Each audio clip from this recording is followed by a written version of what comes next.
अस्सलाम वालेकुम। आज न्यूज़ में आपको एक मरतबा फिर कहेंगे खुश आमदीद। नाज़रीन, पहलवानों के शहर गुजरावाला में पीडीएम का दंगल जारी है और मरियम नवाज और बिलावल भुट्टो जरदारी जलसगाह पहुंच गए हैं और दोनों रहनुमा इस वक्त स्टेज पर मौजूद हैं और कारकुनों को मौलाना फजलुर रहमान का इंतजार है और कहा जा रहा है कि मौलाना फजलुर रहमान का काफिला गुजरावाला पहुंच चुका है। अब से कुछ देर कबल जो है बिलावल भुट्टो जरदारी भी यहाँ पहुंचे और साथ साथ हमने देखा कि फकीदुल मिसाल इस्तकबाल किया गया कारकुनान की जानिब से, मरियम नवाज का भी, बिलावल भुट्टो का भी और मौलाना फजलुर रहमान का अब इस वक्त जलसागाह में इंतजार है। जलसागाह अंदर की बात करें तो फुली पैक्ड है इस वक्त और बाहर भी बहुत सारे लोग इस वक्त वहां मौजूद हैं जो कि अंदर जाने से कासिर हैं। अब तक की मजमूई सूरत हाल को तजियाकार किस तरह से देख रहे हैं, सना बुच्चा इस वक्त हमारे साथ मौजूद हैं। सना, आज और शौकत पराचा भी इस वक्त हमारे साथ मौजूद हैं। सना, आपकी तरफ आऊंगा। अब तक जो कुछ भी हमने देखा, मरकजी कायदीन वहां पहुंच रहे हैं लेकिन जलसा बाज़ाब्ता उस तरह से शुरू नहीं हुआ, लेकिन क्या इसे कामयाबी की सनद दी जा सकती है तजियाकारों के नजदीक? देखिए, मैं काफी देर से यही गुफ्तगू कर रहे हैं, हम बार बार किसी को डिस्कस भी कर रहे हैं। देखिए, मैं वहाँ पे बताते खुद थी पूरा दिन और जिस तरह मैं वापस आई हूँ, मतलब मुझे वो 1-1.5 घंटे का रास्ता कम से कम 4 घंटे लगे हैं। तो जाहिर है कि एक कहमा कहमी है और लोग बिल्कुल निकले हैं और अपने बहुत सारे लोग ऐसे जगह से आए हैं, 2-2 दिन से खड़े हैं। तमाम तर कोशिशों के बावजूद हुकूमत ने जिस तरह कंटेनर्स लगाए थे सिक्योरिटी पर्पस के लिए लगाए थे, उनको रोकने के लिए नहीं लगाए थे और उसका भरपूर फायदा। और ये मैं हमेशा से कहती आई हूँ कि जलसे जुलूसों से हुकूमतें नहीं गिरा करती, हुकूमतें नहीं जीत जाती, लेकिन ये बात बहरहाल जरूर है कि हमारा जो एक माहौल है इस वक्त वो खतरनाक हो सकता है हुकूमत के लिए, specially with given inflation prices. और जिस तरह से देखें, आवाम को फर्क नहीं पड़ता, आप जितनी मर्जी प्रेस कॉन्फ्रेंसेस कर लें, आम आदमी से आज मैंने इतने लोगों से बात की, किसी को नहीं परवाह कि नवाज शरीफ करप्ट था या नाअहल हो गया या कोर्ट ने क्या फैसला दिया या वो इश्तिहारी है या वो नहीं है, फजलुर रहमान की माइंडसेट क्या है, वो क्या कहते थे, वो क्या नहीं कहते थे। आज भी जो आप देख रहे हैं हुकूमत यही कह रही है, बार बार यही कह रही है कि देखिए उन्होंने उसके खिलाफ क्या कहा था, उन्होंने इसके खिलाफ क्या किया था, वो बयान चलाई और वो बयान चलाई है जो बिलावल ने, जरदारी साहब ने, इन्होंने उनके लिए कहा, उन्होंने इनके लिए कहा। पॉइंट ये है कि किसी के पास भी डिफेंस किसी के पास भी नहीं है ना, इस वक्त हुकूमत के पास डिफेंस है और जाहिर है कि इस वक्त 11 जमातें भी अवाम के लिए तो मुत्तहिद नहीं हुई हैं, मतलब अवाम के जोर पर मुत्तहिद। In house change, in house तब्दीली की बात की जिस तरह बिलावल ने, वेरी क्लियर कि पार्लियामान को अटैक नहीं करेंगे, गैर पार्लियामानी कोई रवैया इख्तियार नहीं किया जाएगा, जो खुश आइंद है। और ये बात बहरहाल जरूर है कि इस वक्त हुकूमत की जो अपनी कारकर्दगी रही है, आई थिंक वो अवाम को सड़कों पर ले आई है, ना कि ऑपोजिशन या ये 11 जमातें। ठीक है सना, शौकत पराचा भी हमें ज्वाइन कर चुके हैं। शौकत, क्या समझते हैं आप, ये वाकई 11 मसालों की चाट ही होगी या ये ऑपोजिशन का इत्तेहाद बरकरार रहेगा आगे भी?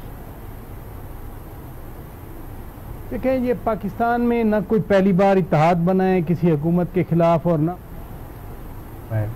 माजी का जो तजर्बा रहा है वो इत्तेहाद बरकरार रहे हैं जब तक कि उनके नताज अयूब खान के खिलाफ इसी तरह से पीडीएम बना था और अयूब खान के आउस्टर तक वो इत्तेहाद बरकरार रहा था। उसके बाद फिर जमात इस्लामी अलहदा हो गई थी, एएनपी उस वक्त नैप थी वो अलहदा हो गई थी, पीपल्स पार्टी अलहदा थी, शेख मुजीब भी उस पीडीएम का हिस्सा थे, वो भी अलहदा हो गए थे। बाद में अनफॉर्चुनेट वाक़यात हुए, फिर एमआरडी का इत्तेहाद हुआ, इसी तरह मौलाना फजलुर रहमान, पीपल्स पार्टी, ये एएनपी नैप वाले जो लोग थे ये सारे इकट्ठे थे। फिर जनरल ज़ियाउल हक का तैयारा क्रैश हुआ तो ये अलहदा हो गए।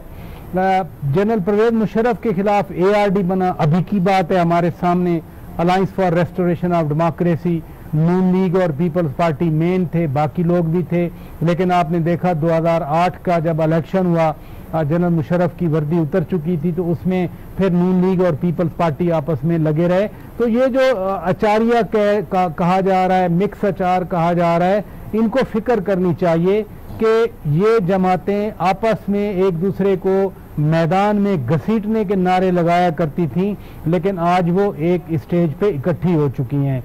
ये क्रेडिट नहीं है, ये डिसक्रेडिट है पीटीआई का कि इन लोगों को इकट्ठा कर दिया और उनका जो एक बयानिया है आज फिर वो इतना मकबूल हुआ कि इतनी बड़ी तादाद में। हम बार बार कह रहे थे पिछले 8-10 दिनों से, मैं अपने प्रोग्राम में कह रहा था कि एक स्लोगन उभर रहा है कि अब पंजाब बामुकाबला पंजाब आ रहा है। मीन्स के जो अपोजिशन की पार्टीज हैं, नून लीग खास तौर पर, वो पंजाब की पार्टी है, सेंट्रल पंजाब की पार्टी है। आज गुजरांवाला में जहाँ जलसा हो रहा है, सारी कौमी असम्बली की नशिस्तें वो नून लीग ने जीती हुई हैं। सियालकोट में सारी कौमी असम्बली की नशिस्तें नून लीग के पास हैं। सरगोदा साइड वाला डिस्ट्रिक्ट है, सारी कौमी असम्बली की नशिस्तें वो नून लीग ने जीती हुई हैं। लाहौर में भी बैलेंस भी नहीं है, कम है पीटीआई के पास, ज़्यादा नून लीग के पास हैं। साहिवाल है, आगे चल के देख लें, पूरी की पूरी नशिस्तें नून लीग ने जीती हुई हैं। तो वो जो एक नोशन था कि पहली बार पंजाब खड़ा हो रहा है, तो अगर आप या आपके व्यूअर्स या आपके दूसरे गेस्ट ये मानते हैं कि ये बड़ा जलसा है, इसमें सारे लोग पंजाब से हैं, वो सेंट्रल पंजाब से हैं, तो अगर एक ऐसी हुकूमत जिसके बारे में ये खुद कहते हैं कि जी ये एस्टैब्लिशमेंट बैक कर रही है या पावर्स की वजह से ये हुकूमत है, तो फिर तो ये लोग जो खड़े हुए हैं, ये तो बहुत बड़ा सवालिया निशान बन गया कि पंजाब वाकई खड़ा। अलार्मिंग है ये जलसा हुकूमत के लिए, अलार्मिंग है शौकत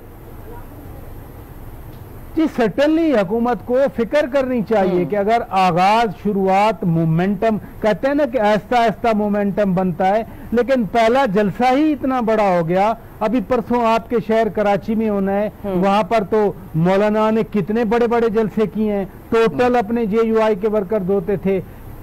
पीपल्स पार्टी की तो वहां पर हुकूमत है, इंटीरियर सिंध से लोग आ जाएंगे, ANP कहते हैं पेशावर से ज्यादा पठान जो है वो कराची में रहते हैं। वो कितना बड़ा जलसा होगा। अगर इतना ही बड़ा जलसा हो जाता है और इससे भी बड़ा हो जाता है तो आहिस्ता आहिस्ता मोमेंटम नहीं बन रहा। फिर तो यह है कि एक बबल था, लोगों के अंदर रिएक्शन था, लोगों के अंदर गुस्सा था, लोग गुस्से में बैठे हुए थे और गुस्सा अचानक निकल आया। हुकूमत को इसका ख्याल करना चाहिए। ये जो लतीफ़े आज हम सुनते रहे इस जलसे से पहले या कल से जो चैलेंजेस आ रहे थे, ये वाकई चैलेंजिंग टाइम है। चैलेंज अब ये नहीं रहा कि इसके ऊपर आगे कुछ पॉइंट्स पे और भी हम बात करेंगे। गजनफर के पास चलते हैं, जलसागाह और जिना स्टेडियम, वहां पे जाने की क्या सूरत हाल है, कितनी शिद्दत से इस वक्त मौलाना फजलुर रहमान का इंतजार किया जा रहा है और क्या खबरें हैं, कहां तक वो पहुंचे और कब तक वहां पहुंच पाएंगे। जी गजनफर,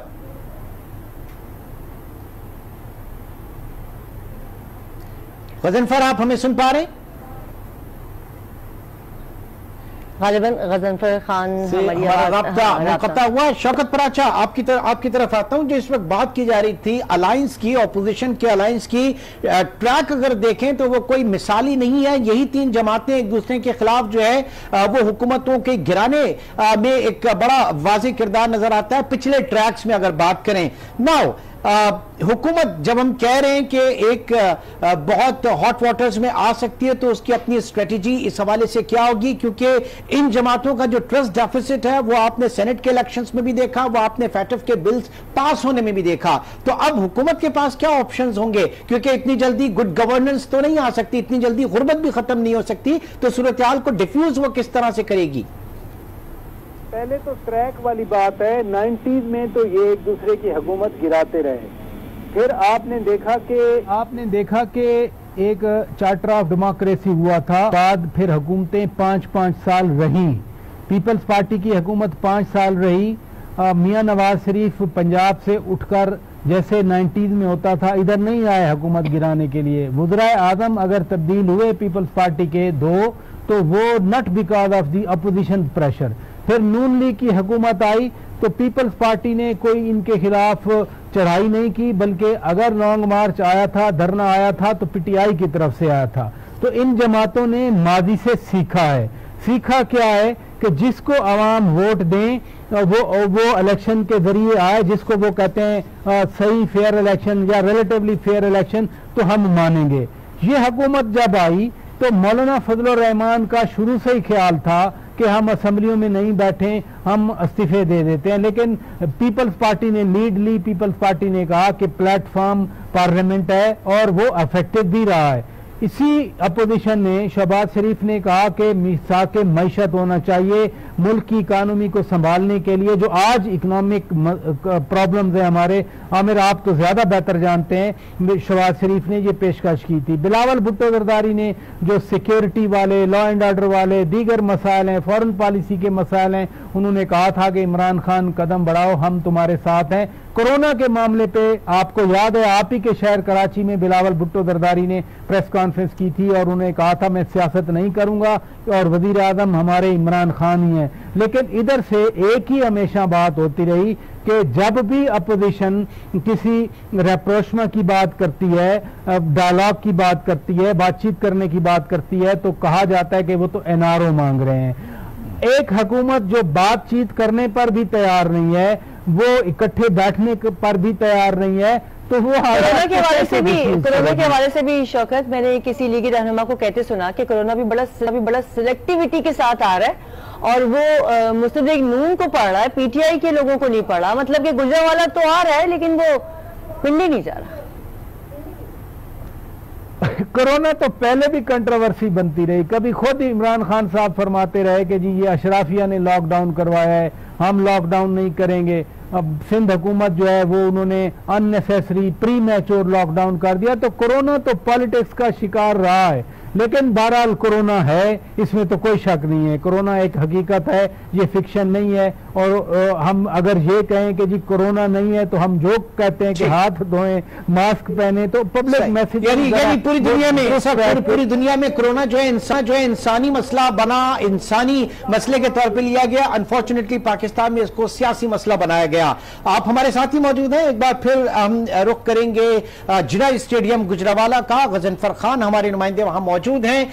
जी गजनफर खान, बताइए किस नहज पे है इस वक्त जलसा, कितनी शिद्दत से इंतजार है मौलाना फजलुर रहमान का? और मौलाना फजलुर रहमान गजनफर अब तक पहुंचे क्यों नहीं है, क्या इत्तलात है? मतलब उनकी गाड़ियों में पेट्रोल डीजल सब है ना, काफी वक्त हो गया उनको, वो अभी तक पहुंचे नहीं है। 5 बजे का जलसे का वक्त था। बिल्कुल उनकी गाड़ी में डीजल भी है, पेट्रोल भी है, लेकिन उनके काफिले जो है उनके साथ हैं और वो गुजरावाला की तरफ ही रवा दवा है। अब से कुछ देर पहले ये मालूम हुआ कि वो गुजरावाला जो है वो सिटी के बिल्कुल करीब हैं और अब से कुछ देर बाद मौलाना फजलुर रहमान जो है वो स्टेज पर पहुंच जाएंगे। इस वक्त मरीम नवाज, शाहिद फताह नवासी, राना सनाउल्ला, एहसन इकबाल और ख्वाजा आसिफ समेत बिलावल भुट्टो और उनके रहनुमा पीपल्स पार्टी के भी मौजूद हैं और इन सब ने जो है वो बारी बारी खिताब भी किया कारकुनों के साथ और उनका लहू गरमाया। और इस वक्त अब हम कह सकते हैं, जिस तरह की सूरत मैं देख रहा हूँ स्टेडियम में, तो ये एक उनका बेहतरीन पावर शो उन्होंने कर दिया है। और अब तो जो स्टेज है उसकी बैक साइड पर भी जो है वो, जैसे आप बता रहे हैं कि इस पर स्टेडियम खचाखच भरा है और अभी काफिला पहुंचा है नहीं मौलाना फजलुर रहमान का, तो जब वो आएंगे तो उनके साथ जो लोग आ रहे हैं, उनके साथ जो कारकुनान आ रहे हैं, वो कहाँ जाएंगे? वो यकीनन फिर स्टेडियम के बाहर ही वेट करेंगे। जी, उनके कारकुनान तो स्टेडियम के बाहर ही रहेंगे और अभी भी काफी तादाद में स्टेडियम के बाहर भी कारकुनान मौजूद हैं जो मरीम नवाज के साथ आए थे और जो बिलावल भुट्टो के साथ काफिला आया उनके भी कारकुनान बाहर ही हैं और एंट्रेंस गेट पे तो बिल्कुल तिल धरने की भी जगह नहीं है। और ये पूरा जो स्टेडियम चारों तरफ से जो उसको रोड लगती है वहां पर कारकुनों की बड़ी तादाद मौजूद है और जो स्क्रीन लगाई गई हैं, अब तो शायकीन और इनके जो कारकुनान है वो अपने स्टेडियम की बैक साइड पर बैठकर जो है वो स्क्रीन से जो है वो तमाम मनाजिर जो है वो देख रहे हैं और कारकुनों का एक बड़ा हजूम है। और इस वक्त हम कह सकते हैं कि पूरा स्टेडियम ये फुल हो चुका है, बाहर भी ये जो है वो फुल है। मरीम नवाज जो है वो बिल्कुल स्टेज के ऊपर बैठी हुई है और पार्टी जो गीत जब लगते हैं नून लीग के तो वो अपने हाथ के इशारे भी करती हैं जिस पर कारकुनान उनका साथ भी देते हैं। और जब वो यहाँ पर आई थी तो कारकुनान ने खड़े होकर पूरे ग्राउंड में जितने भी कारकुनान थे खड़े होकर उनका इस्तकबाल किया और उसके बाद बिलावल भुट्टो थोड़ी देर बाद पहुंच गए। बिलावल भुट्टो और जो है वो लेट इस वजह से हुए जो उन्होंने गुजरावाला के जो एक पीपल्स पार्टी के रहनुमा थे अजहर हसन डार, उनके घर पे वो वहां पे गए और उसके बाद मुलाकात के बाद वहां से जो है वो यहाँ पे स्टेडियम पे आए हैं।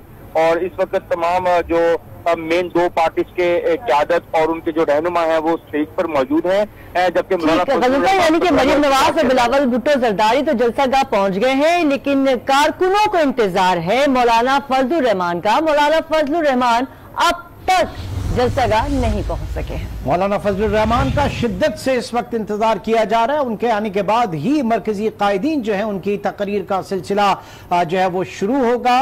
और इस वक्त हम आपको बताएं कि तिल धरने की जगह नहीं है इस वक्त जलसागाह में। बहुत बड़ी तादाद इस वक्त आवाम की वहां पर मौजूद है। शौकत पराचा, इस वक्त मौलाना फजलुर रहमान साहब जो है वो काफी लेट हो गए, काफी डिले हो गई, ताखीर हो रही है उनकी आमद में, जिसकी वजह से बहुत ज्यादा शिद्दत से उनका इंतजार हो रहा है। शौकत साहब, इस तरह के जलसे होते हैं और ख़ास तौर पर अपोजिशन के जलसे होते हैं और फिर मुख्तलिफ सियासी जमातें किसी अलायंस में जलसा होता है तो फिर इसी तरह ही होता है, क्योंकि हर सियासी जमात ने अलग-अलग अपनी शो ऑफ पावर करनी होती है, अलग-अलग अपनी स्ट्रेंथ दिखाना होती है, अलग-अलग आना होता है ताकि वो दिखा सकें कि हम कितनी पावर कंट्रीब्यूट कर रहे हैं उस ओवरऑल शो ऑफ स्ट्रेंथ में। इसीलिए तो जरदारी लाला मूसा की तरफ से आए, वो लाहौर की तरफ से या सियालकोट की तरफ से नहीं आए। उन्होंने मैसेज देना था कि पीपल्स पार्टी पंजाब में है। लाला मूसा आपको मालूम है, कमरुज़्ज़मान कारा साहब अभी भी वो जो लाला मूसा टाउन कमेटी थी वो जीते थे। राजा परवेज अशरफ पिंडी डिस्ट्रिक्ट की सीट गुजर खान की जीते हुए हैं, ये काफिला लेके गए थे, कुछ इनके काफिले केपी से भी शायद आए थे। तो पीपल्स पार्टी ने अपनी स्ट्रेंथ दिखाई। मरियम नवाज साहबा आज नून के लिए बहुत बड़ा चैलेंज था। बुनियादी तौर पे तो ये नून ही का जलसा है, नून ही मेजबान है इस जलसे की, नून लीग। तो मरियम साहबा 2 बजे वहां अपने रायविंड से रवाना हुई तो वो कोई 1 घंटा पहले वहां पहुंची, उन्होंने अपनी स्ट्रेंथ दिखाई। खास तौर पर नून लीग वालों के लिए ये भी बताते चलूं, इनको कहा गया था कि आपने मिक्स नहीं होना, आपने अलहदा बैठना है जलसागाह में ताकि पता चले कि नून लीग के कितने लोग आए हुए हैं, शेर आए हुए हैं, वर्कर्स आए हुए हैं, लीडर्स आए हुए हैं, शेर आए हुए हैं, वर्कर्स आए हुए हैं, कारकुनान पहुंच रहे हैं, मजीद पहुंचने भी वाले हैं। अभी गजनफर खान भी हमें अपडेट दे रहे थे, आप भी यकीनन सुन रहे होंगे कि स्टेडियम खचाखच भरा हुआ है। तो फिर आप क्या समझते हैं, कप्तान की एक विकेट गिरने वाली है? ये बड़ा क्वेश्चन है और इस क्वेश्चन पे बड़ी डिबेट भी हो रही है कि अगर इतना बड़ा इमरान खान का अपना धरना था तो उस वक्त की नवाज शरीफ की हुकूमत नहीं गिरी थी, वो बाद में पनामा आया और उस वजह से गिरी थी। तो हुकूमतें एक जलसे से 2 जलसों से गिरा नहीं करती, हुकूमत की बात नहीं कर रही, प्रेशर बहुत पड़ जाता है। खिलाड़ी की बात कर रही हूँ, कप्तान का एक खिलाड़ी, मैं शिबली फराज साहब की बात कर रही हूँ। शिबली फराज वैसे भी सेनेटर हैं, वो कहाँ से इलेक्शन तो नहीं लड़ के आए कि वो डिस्क्वालीफाई हो जाएं या वो ये बयानबाजी होती है। अगर आपका ये इशारा है कल की स्टेटमेंट की तरफ के स्टेडियम भर के दिखाएं तो और वुज़रा ने भी बातें की। मसलन फवाद चौधरी साहब भी आज भी कह रहे थे कि जी हम उनको जलसा करने की इजाजत तो दे सकते हैं लेकिन स्टेडियम भरने के लिए लोग तो नहीं दे सकते।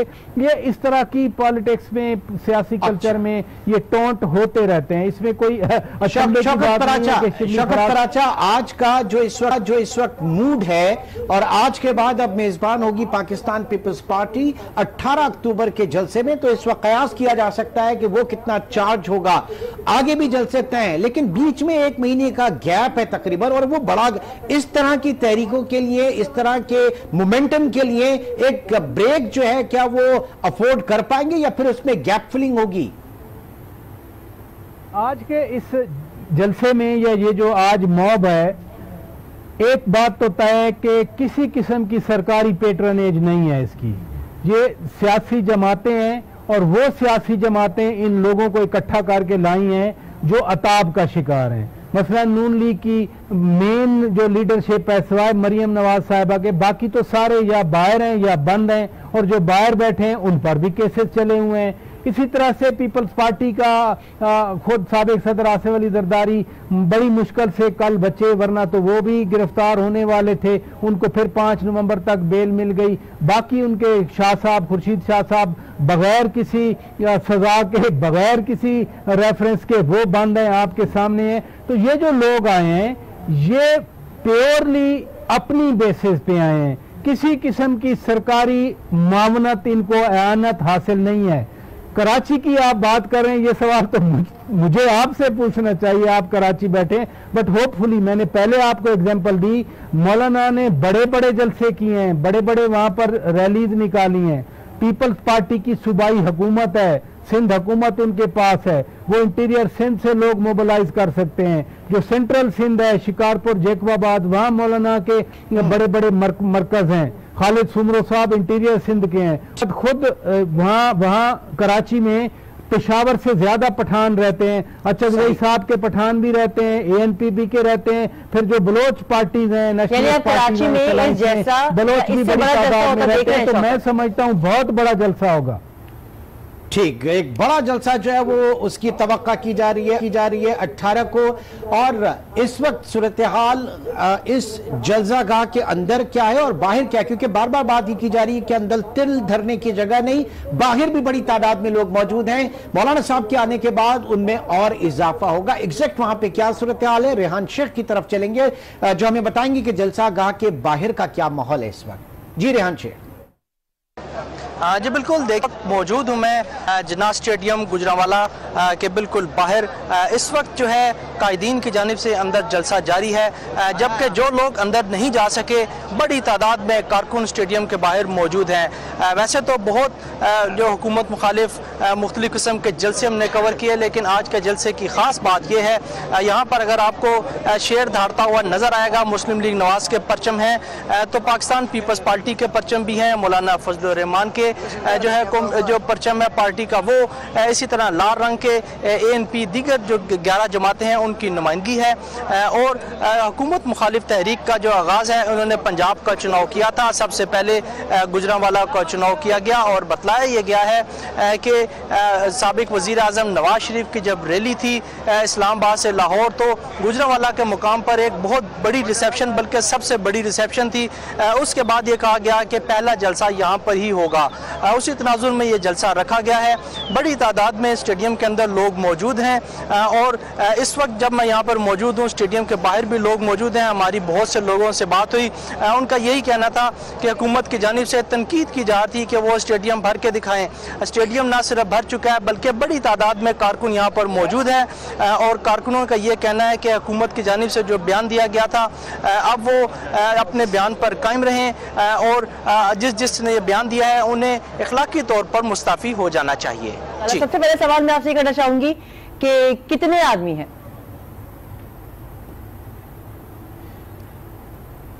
राब्ता हमारा मुनक़ता हुआ इस वक्त और हम यही जानना चाह रहे थे कि जो तवक्का फयाजुल हसन चौहान और इनके रफ़क़ा आज के इस जलसे के हवाले से कर रहे थे, ट्वीट्स भी बार बार की जा रही थी और मायूसी भी कहा जा रहा था, नाउमीदी की भी बात की जा रही थी। फयाज चौहान साहब इस वक्त हमारे साथ दोबारा मौजूद हैं। चौहान साहब, तवक्का आप लोगों को ये थी हुकूमती वज़रा को कि आज का ये जलसा पावर शो जो है वो नाकाम होगा, लोग नहीं पहुंचेंगे, लेकिन इस वक्त जिना ग्राउंड में तिल धरने की जगह नहीं है जो वहां पे बताया जा रहा है, रिपोर्ट किया जा रहा है, और जलसागाह के बाहर भी बहुत सारे लोग मौजूद हैं। तो आपकी तवक्कात के मुताबिक है क्या ये? एक बार फिर राब्ता मुनक़ता हुआ। अब कोशिश करेंगे हमारा राब्ता हो सके एक मरतबा फिर फयाजुल हसन चौहान साहब से, उनसे मजीद बात भी कर लेंगे। सना बच्चा इस वक्त हमें ज्वाइन कर चुकी हैं। सना, आप क्या समझती हैं, अगर ये जलसे कामयाब नहीं होते तो आप क्या समझ रही हैं, PDM का मुस्तकबिल होगा क्या? देखिए, मैं एक तो डिनाइल का तो कोई हल नहीं है और कोई इलाज भी नहीं है। ये जो डिनाइल में है, इन लोगों से कोई पूछे, क्योंकि मैं देख रही हूँ कि दो ऐसे हजरात हैं टेलीविजन के नुमाया जो कि कह रहे हैं कि हम तो कैमरे इस तरफ दिखा रहे हैं मीडिया वाले कि खाली चीजें नजर नहीं आ रही, और चौहान साहब बज़िद हैं कि जमातें 11 मसाले वाली जो चार्ट है ये फेल हो गई है और इनको तो शर्म से डूब मरना चाहिए। ये चौहान साहब के अपने अल्फाज हैं।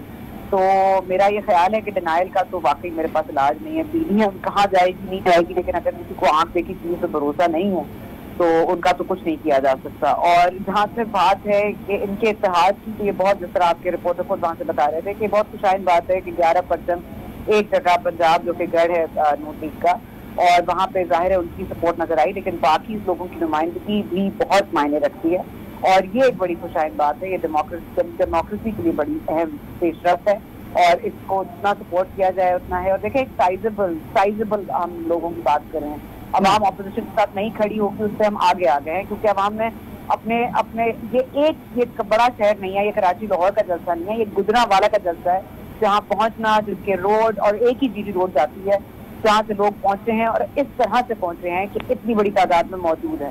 तो अब आंखों देखा हाल, तो मतलब अब मैं किसी का इलाज तो हमारे पास नहीं है, अब किनारे में रहना चाहते हैं तो रह सकते हैं, लेकिन ये वाकई एक खतरनाक माहौल जरूर क्रिएट हो गया है। और इसलिए मैं यही कहूंगी, इसकी जो आखिरी जो कील ठोकी गई है वो हुकूमत ने खुद ठोकी है, और हुकूमत ने खुद ये अपने लिए ये सामान फैलाया है।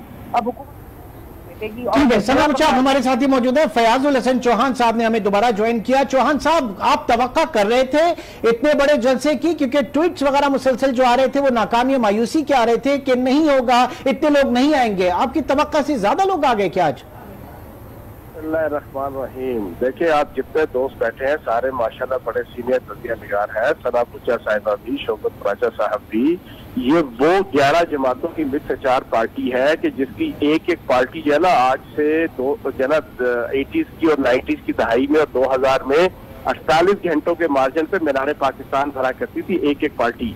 अब ये 25,000 की कैपेसिटी का जनाब ये स्टेडियम है, जो स्टेडियम जिन लोगों ने तामीर किया था ना, जिन्होंने कंस्ट्रक्शन की थी, उस अदारे की कैलकुलेशन है कि 25,000 से ज्यादा अफराद भी बैठ सकते हैं, और आधे से ज्यादा इस वक्त जनाब आपका जलसागाह भी और आपका स्टेडियम भी खाली है।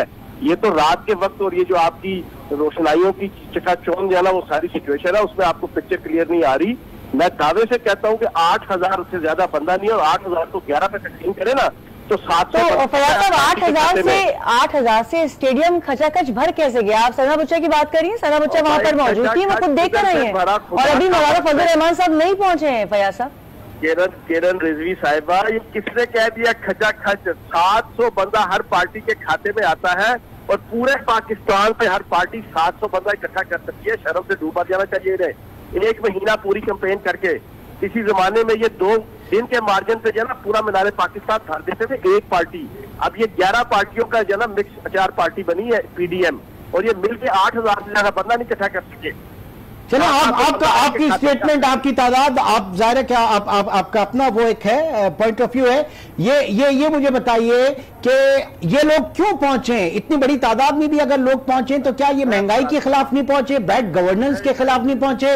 अब ये बातें तो आपकी अपनी पार्लिमानी पार्टी के उसमें बाकायदा मेंबर्स कर रहे हैं वजीर आजम के सामने कि आपकी पार्लिमानी टीम, आपके पास टीम सही नहीं है, टीम फेल हो चुकी है। फयाज साहब, मैं आपको बताता हूँ, खसूसन सना बुच्चा साहिबा को बताता हूँ, जरा मैं इनका तस्वीर सुन रहा था।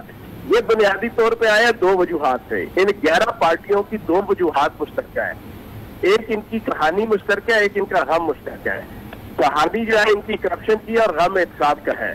तेरा गम मेरा गम एक जैसा सनम, हम दोनों की एक कहानी है।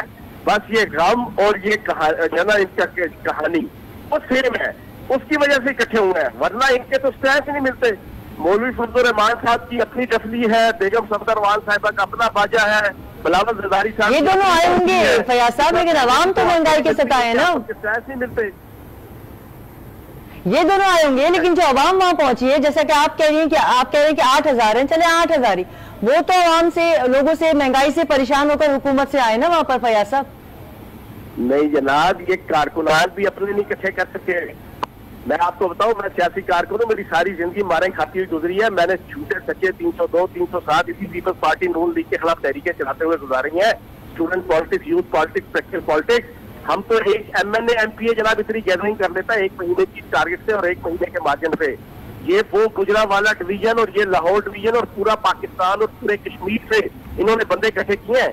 मैंने आज एक खबर डिस्क्लोज की कि 1 अरब 3 करोड़ रुपए इन्होंने लगाया इस जलसे के लिए। 1 अरब 3 करोड़ को आप डिवाइड करें 8,000 पे, तो आप खाता निकाल लें कि जनाब इनका हासिल वसूल क्या है। हमें कोई परेशानी नहीं है। मैं ये समझता हूँ फ्लॉप 3 जलसा हुआ है, ये फ्लॉप 3 जलसा हुआ है। अब इनको तौबा तायब करके एहतिसाबी अदारों को जाना बिल्कुल खुशबू खुशबू के साथ जाना अपना एहतिसाब के लिए अपने आप को सबमिट कर देना चाहिए। ऐसे फ्लॉप करीब 1-2 जलसे और हो गए, जैसे कि अभी 18 को कराची में, तो हुकूमत के लिए मुश्किलात ना हो जाए। फयाज साहब, पहाड़ी पे चले, ये जनाब यूएनओ जाए, ये यूरोपीय यूनियन के पास जाए, ये दौलत मुश्तरका के पास जाए, इनको ना अहलात मिलेगा ना इनको रिलीफ मिलेगा।